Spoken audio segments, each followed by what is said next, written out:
মেয়েদের একটা মা লাগে।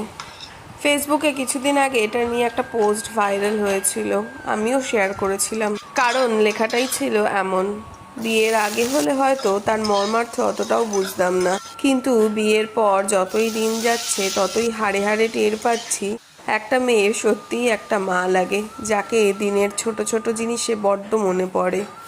প্রতিটা খাবারের স্বাদে তাকে অনুভব করার চেষ্টা করে, কিংবা শরীর খারাপ নিয়েও সংসারের খুঁটিনাটি করতে করতে সেই নিরাপদ আশ্রয়ের কথা ভেবে মন ভারাক্রান্ত হয়ে ওঠে।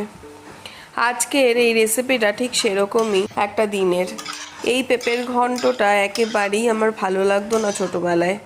আজ বহু বছর পর খেলাম, তাও নিজে বানিয়ে। মেয়েরা রান্নাঘরের প্রতিটা পদেই হয়তো সেই মায়ের রান্নাঘরের স্বাদ খুঁজে বেড়ায়। সামান্য কিছু উপকরণ দিয়ে এই পেঁপের ঘন্টটা একটা নিরামিষ দিনের অতি উপাদেয় একটি পদ হতেই পারে।